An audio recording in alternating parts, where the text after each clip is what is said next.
Hello everyone, interesting topic for today, misrepresentation versus a mistake.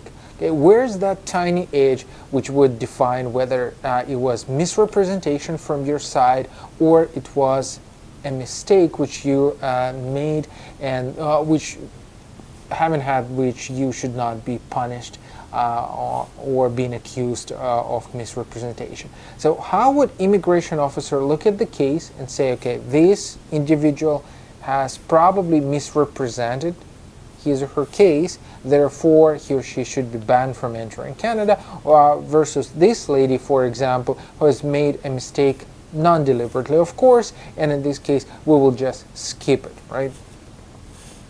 Answer is simple. Common sense. Again, common sense and common sense. So if a mistake which you made gives you no additional benefits, gives you no additional points in a system, say for example express entry system, if you're not getting or gaining anything out of that, it is usually considered being a mistake. For example, you have mistakenly forgotten to mention your distant relatives living in the same country as yours, right? You just have forgotten it. Or you have misspelled your grandmother's name. It is totally okay.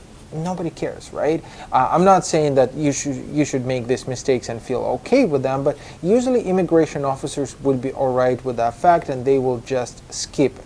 Versus a situation where you're deliberately or even undeliberately mention that you got master's degree versus bachelor's. It might be alright, say, in express entry system where you're attaching your educational credentials assessment reports. It might not be okay, say, in Manitoba Provincial Nominee Program where actually you do not necessarily have to have your educational credentials assessed. In this case, if you're attaching your report from a foreign country or your diploma from a foreign country and you're deliberately mentioning that it's or naming it master's degree where it's not master's, well, in this case you might actually be penalized. Another circumstance, say you're deliberately or again undeliberately forgetting to mention a relative living in British Columbia while applying for immigration via New Brunswick program. Well, in this case not necessarily it would be misrepresentation, but visa officers who find it out could actually deny your entry to Canada or could just deny you this provincial nomination or could have serious talks with you, right?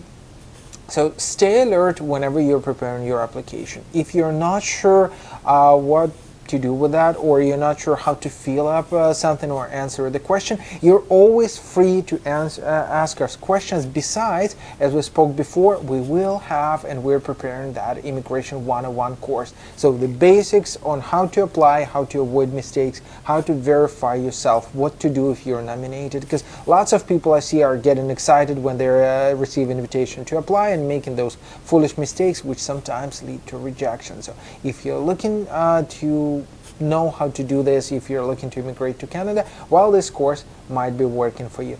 Again, questions, concerns, looking for specific answers, you're absolutely free to ask them. Our contacts are at the end of the video and at the bottom of the video you could leave your comments. Stay tuned with us.